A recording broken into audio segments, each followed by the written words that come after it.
Bạn có bao giờ vừa nhai ổ bánh mì buổi sáng rồi chợt ngó sang những cái vỏ trứng bị quăng vô sọt rác mà tự hỏi: ủa, cái này bỏ ổn quá ta, có xài lại được gì không trời? Nghe thì thấy buồn cười, nhưng thiệt đó, cái thứ tưởng chừng bỏ đi ấy lại có thể cứu biết bao khu vườn nho nhỏ chen chúc giữa phố xá chật chội này.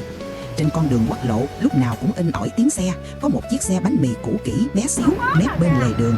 Đó là chỗ mưu sinh của hai cô gái quê miền Tây. Xe đâu có to, chỉ đủ kê mấy rổ bánh mì nóng hổi, vài hộp bún thịt xào cơm chiên. Ấy vậy mà nơi góc kể khiêm tốn lại chất mấy thứ nghe qua tưởng chừng ai mà: hũ cơm mẻ, chai nước màu thắm bằng đường của má, vài bịch bánh phồng tôm, và lạ nhất là những túi vỏ trứng trắng phau phơi khô bóp nhuyễn chia sẵn thành từng ký gọn gàng.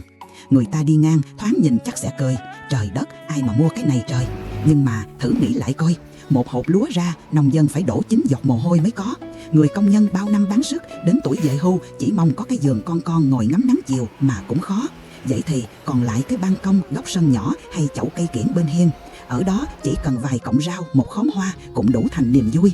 Và để giữ cây khỏe mạnh, cái túi vỏ trứng kia tưởng vô dụng lại hóa thành món quà quý giá.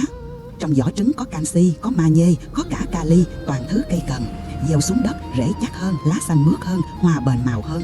Nhất là mấy loại bonsai, lan hay cây kiểng trong phố, đất ít, phân ít thì vỏ trứng khô vừa sạch sẽ, vừa rẻ vừa tiện, đúng là cứu tinh. Có người dùng rồi kể lại: tôi thử rải một ít thôi mà cây đổi khác hẳn, nhìn tươi tỉnh, ít sâu bệnh thấy rõ. Nhưng cái hay nhất không chỉ nằm ở công dụng, nó còn là câu chuyện của nghị lực. Các cô gái đó không có ruộng vườn, cũng chẳng vốn liếng gì nhiều. Họ chỉ có đôi tay chịu khó và ánh mắt biết chắc chiêu. Thứ người khác quăng đi, họ lượm lại, phơi cho khô, bóp nhuyễn, đóng thành túi.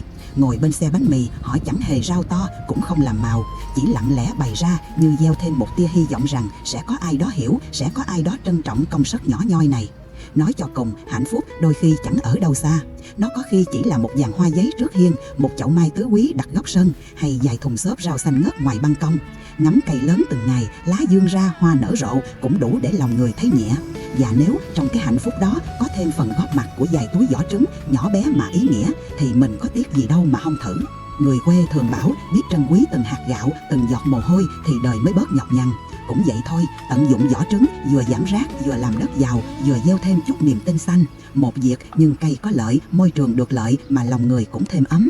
Vậy nên nếu có ngày bạn đi ngang chiếc xe bánh mì nhỏ ven đường, bắt gặp vài túi vỏ trứng khô nép mình bên góc kệ, xin đừng vội lướt qua, thử mua một túi đem về rải cho cây.